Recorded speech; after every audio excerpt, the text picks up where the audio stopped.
Hi, this is Zibby Owens, and you're listening to the award-winning podcast, Moms Don't Have Time to Read Books. I'm also the host of Moms Don't Have Time to Lose Weight, and I'm the editor of the anthology, which you should run out and buy, called Moms Don't Have Time to, a quarantine anthology. All proceeds of that book go to COVID-19 vaccine research. And I'm the editor-in-chief of Moms Don't Have Time to Write, a new publication on Medium, and we're accepting submissions, so please send your personal essays there. And if all that isn't enough, you can follow me on Instagram at Zibby Owens, and my website is zibbyowens.com. Okay, now back to this amazing podcast.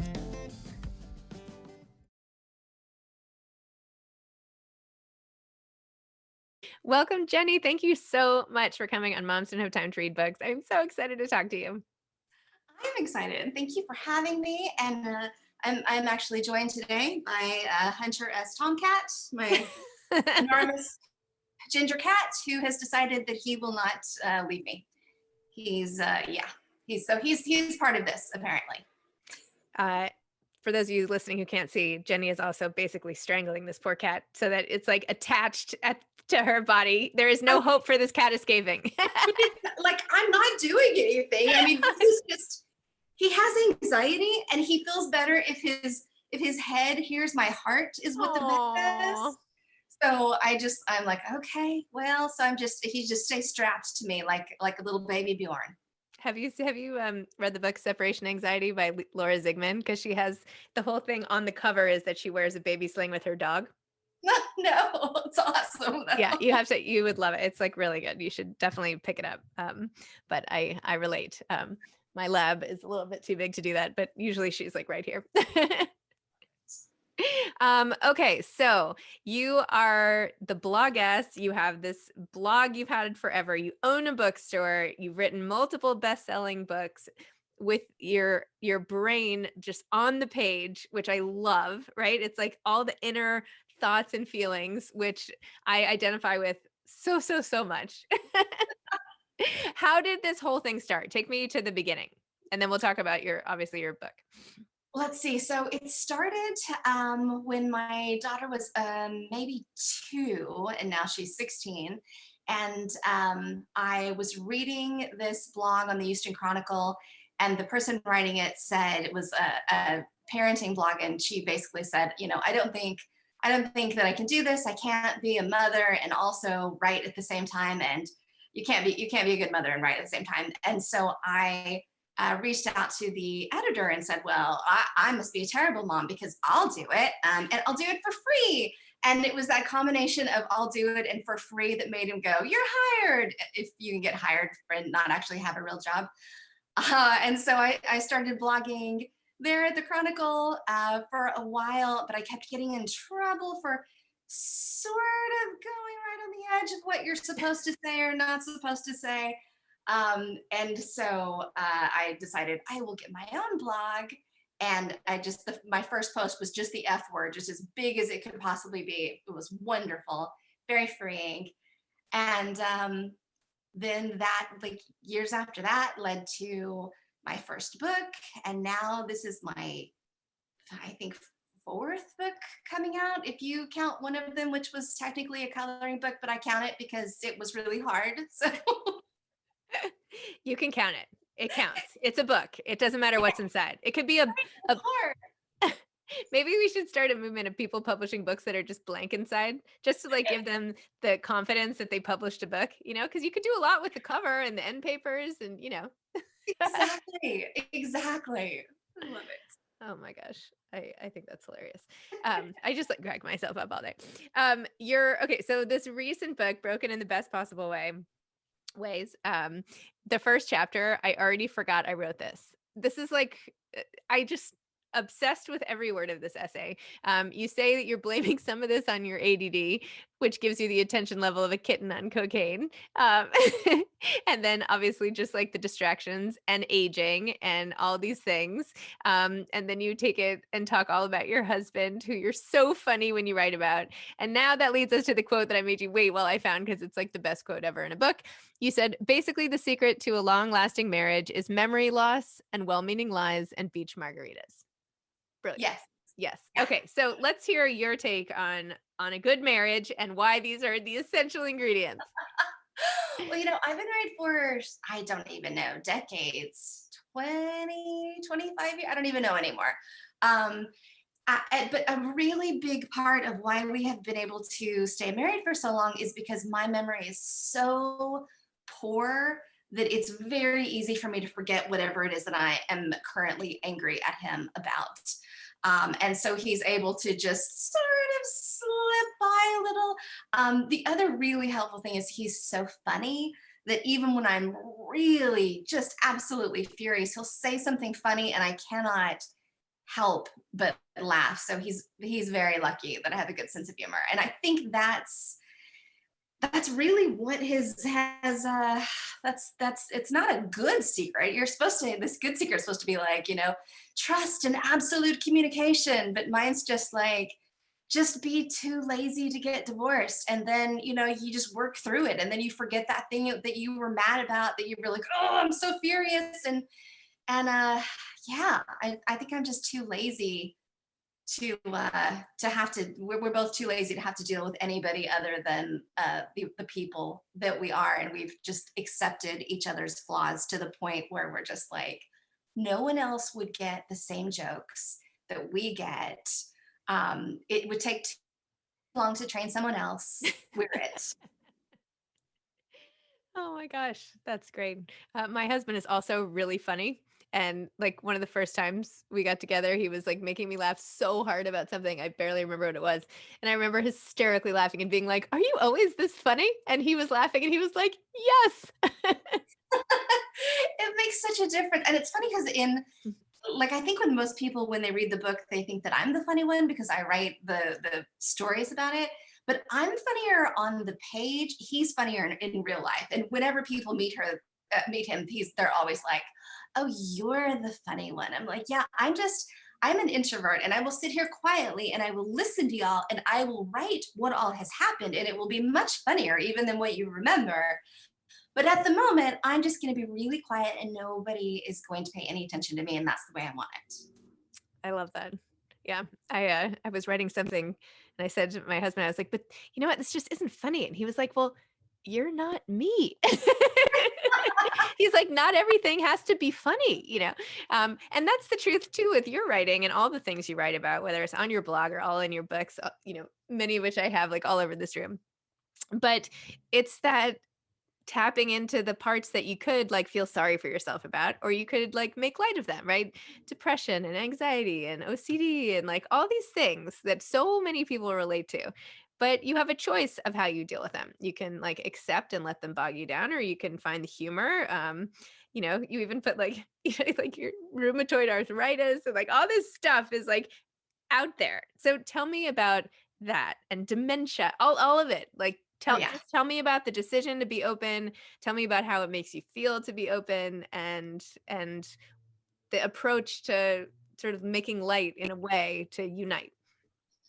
So it was not that far into my blogging that I realized that I was basically creating this false history, because whenever I would get into a depression, and for me, depression typically will last like up to a week, and when I have it, it's a feeling of just uncomfortably numb and complete exhaustion and inability to focus. And so, on those weeks when I absolutely could not function, I would have these other posts that were written that I knew that I could slip in.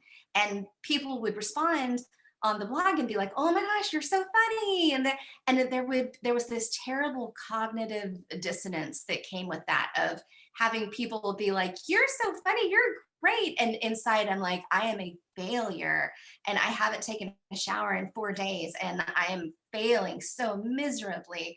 And so I finally was like, I'm just gonna be honest about this. This was, gosh, maybe 12 years ago, maybe longer. And I thought it would scare people. And instead, I had all of these people who were like, "Me too." Um, and I thought it was just me. And what was really amazing is, over the years after that, I would get all of these emails from people who would say, um, that they had been actively in the process of planning their suicide and decided to stop and get help, not because of what I wrote, but because they saw thousands of people in the comments saying, me too, I also feel worthless. I also feel like my family would be better off without me. And they realized, well, that can't be true. And they realized, well, if depression is lying to them, maybe it's lying to me too. And so maybe I deserve to try to give myself help. And so what's really wonderful is there are all of these people who just left these anonymous comments saying, me too, I feel the same way. And they saved people's lives. Like there's sons and daughters and mothers and fathers who are alive today. And these anonymous people who are struggling have no idea that they saved people's lives. And I just think it really speaks to how wonderful it is when we can share our struggles and realize that we're not alone. And there's so many different ways that you can do that. And for me, my way is if there's this terrible monster of, depression or anxiety or, whatever challenge it is that you're facing, if you laugh at it, somehow that monster becomes smaller. I mean, it's still there. It's still absolutely, I'm still, it's a terrible disability to deal with, but it is something that is so much more easy to handle. That's excellent advice. And, even with all the grief in the world, like these days in particular, and the time that we're living through, I feel like humor is one of our only weapons against the current fight. It's like we have very few at our disposal and this whole past year, and that is one of the only things we can like pull out from under our coats and brandish, is that. Exactly. It's like it's one of the only weapons still in the toolbox that is still consistently working for me. So I keep coming back to it. I'm like, okay, if I can just find a way to laugh through this. And the other thing is, there's, especially when it comes to depression, I mean, when I'm in a deep depression, there's not a time when I'm like, well, if I just watch something funny, that'll take me out. I mean, I know that's not going to work for me. But what I also know is during the times when I'm out of the depression, or where I still have some workable brain space, that I have to be able to take advantage of those moments and have real joy and happiness, and to not feel bad about you know quote unquote wasting time, doing things that are guilty pleasures, or reading, or just doing things that I sit there and I think like, oh, I really should be doing the dishes and I really should be, but you know what, maybe you should just be taking care of yourself, because that makes you a better person, and then you can give to other people, and just give yourself permission to be human and as happy as you possibly can without pressuring yourself. I could not agree more.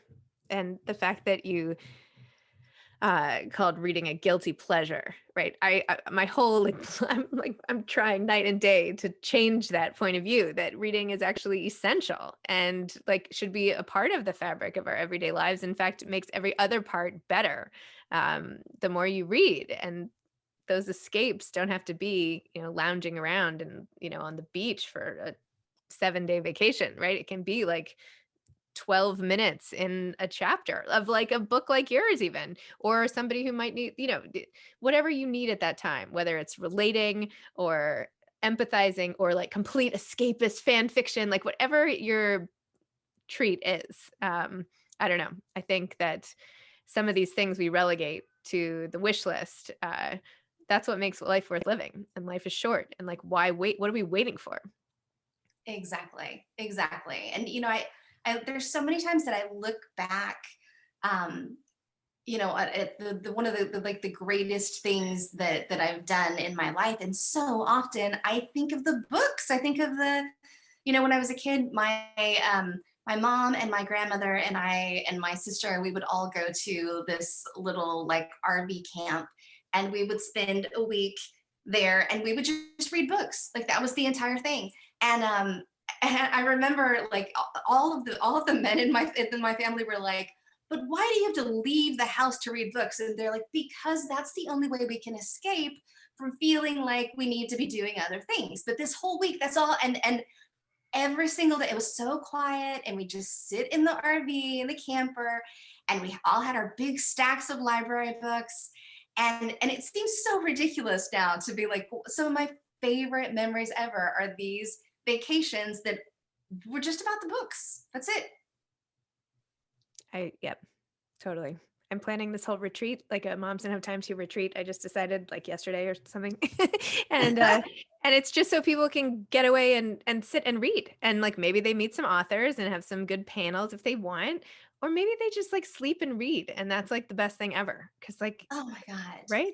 It hit like, honestly, reading has saved me over this quarantine. I'm naturally reclusive, so this kind of feels like it was like a marathon that I had been preparing for my whole life. But I still wasn't super prepared for it.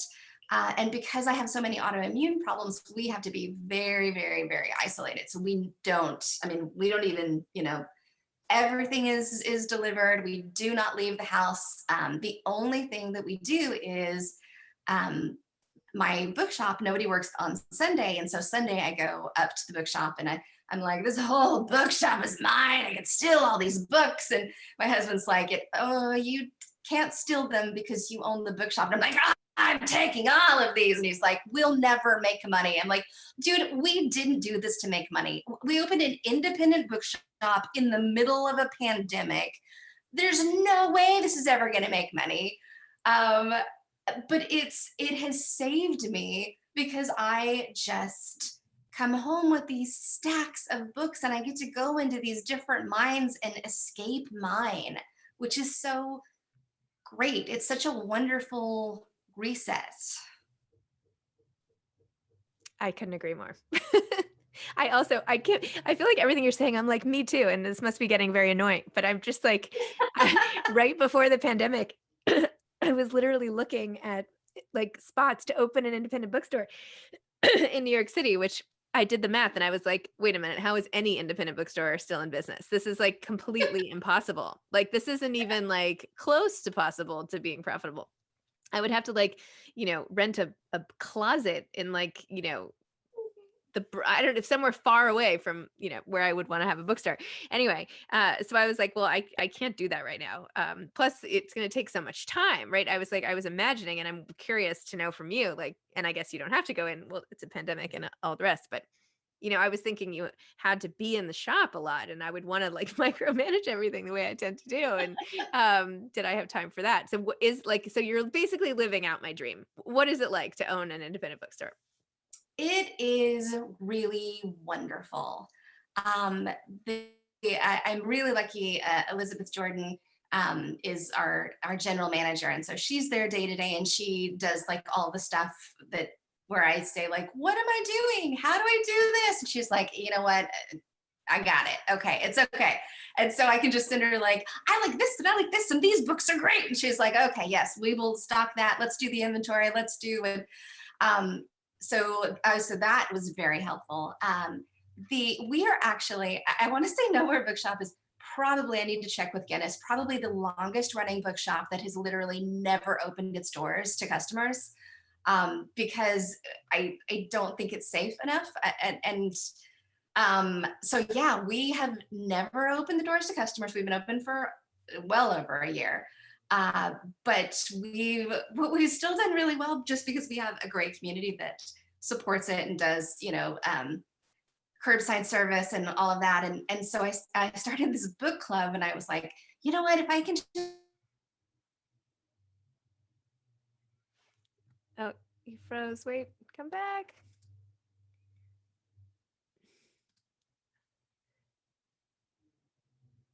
Are you still there?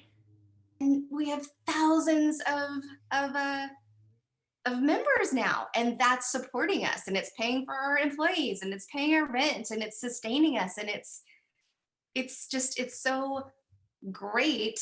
And it's great for authors too, because it's really hard to sell books right now because all the bookshops are closed. And it's great for publishers, and it's great for me because I get to like have these Zoom meetings with authors and talk to them and feel like I'm accomplishing something and, you know, having some sort of social life. And we have these long conversations with, and, you know, and anybody, you know, can come in and ask questions. And it's so lovely and wonderful. And it 100% saved me through this quarantine.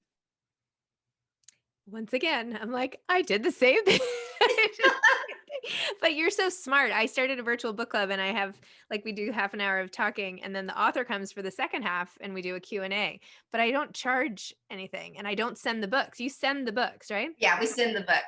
Yeah. Although technically we probably lose a lot of money because we just charge like $25 and almost all of the books that I select are like $28 and $30. And I'm like, whatever, we'll eat the cost because I love it so much. And Elizabeth is always like, okay, all right. I'm a bookseller, but I love books too. So yeah, let's do it. So so people are like, hey, I'm saving money with this. I'm like, yeah, that's probably not the way it's supposed to work, but Yeah.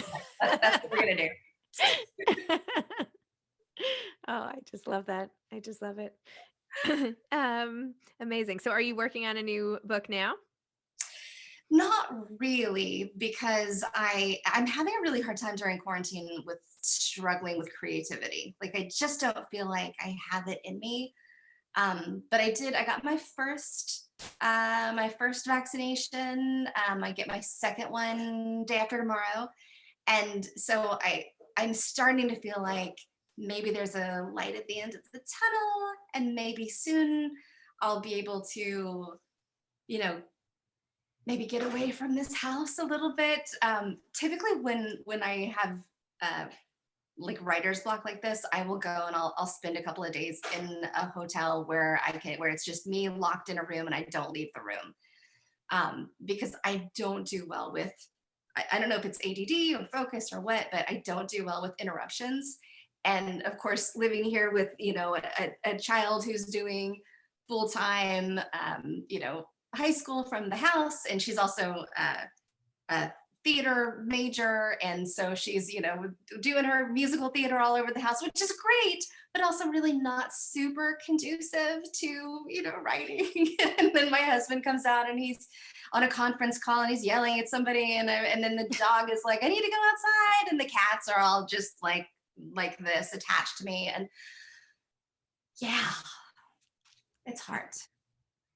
I could see that. At the same time, there's an essay right there. So you can start with that one. Exactly. Yeah. Exactly. The cat attached to my, you know. Yes.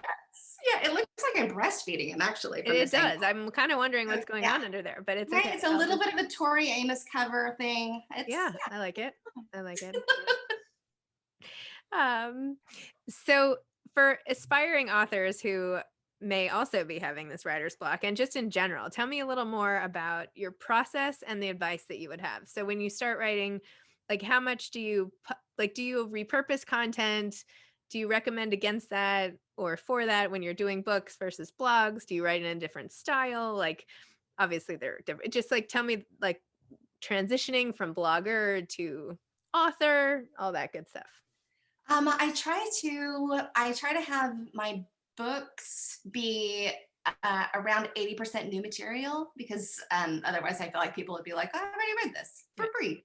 But there is always a little bit of a crossover, just because I'm blogging, you know, in real time. A lot of times there's stuff where you may have seen some of it, but I tend to. What's really great about blogging is you can kind of see like what works and what doesn't work. And sometimes the thing that is for me such a throwaway ends up being something that really people are like, this is so relevant to me. And so you can be like, oh, okay, well, let's flesh out this idea a little bit more. So I think blogging is very helpful in finding your unique voice and in finding out, you know, what people like and what they don't. One of the things that's really helpful to me is not comparing myself to other people. It takes me years and years to write each book. And so I have friends who like I mean, just it really feels like they wake up in the morning and then by the evening they're like doing first edits on my, new novel. And I'm like, how? Like I wrote one paragraph today and then I deleted it because I hated it. So I don't compare myself to other people. One of the things that I found that was very, very helpful is because it feels like such a slow process for me. I will put a post-it up on the wall for every single chapter that I'm going to do. And then on each chapter, it has like a tiny little synopsis of like, don't forget to put this, this, and this. And then I will have a little percentage done. And so every day I can come in and be like, okay, well, this chapter was only 19% done, but now I can scratch that out and change it to 20%. And it's such a small thing, but it's still, you can feel like you're doing something every single day and it's sitting there, it's always on your wall, you're always kind of walking past it and sort of thinking about it.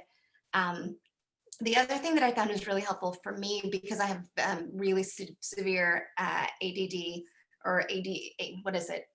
Inattentive based ADHD. I don't know. They've reclassified it in the like mental health, whatever, but I just say ADD because that's what it used to be. But the thing that I found really helpful is pink noise, which you can just find on YouTube. You just look up pink noise and it's like white noise, but it's at like a slightly different volume. But there's something about it that helps you to get rid of all of the background noises, like people with ADD, like fluorescent lights you can hear, and you can hear lots of things that really kind of mess with your head a little. But pink noise I found is very helpful, especially because if you're doing it on YouTube, it's only like 15 to 20 minute increments. And so if I turn it on and start writing, when it gets to the end, I'm like, oh, I wrote for 15 minutes. I feel like I can be that. And so, yeah, those are the things that have been most helpful to me. And then also reading other people's work that I absolutely love can sometimes inspire me. So for instance, Ali Brosh and Samantha Irby are two of my like favorites. And so whenever I'm reading, so say I'm reading Samantha's book and I will read a chapter and I'll be like, that's so funny. That reminds me of the time that. And so many of my chapters are really like in response to other people that I've read their book and I've been like, I'm going to tell my story about, and it's like our books are talking to each other. And you would never know that, but yeah. I always tell Samantha, I'm like, you helped me write my book. Did she know that? That's a great way to think of it.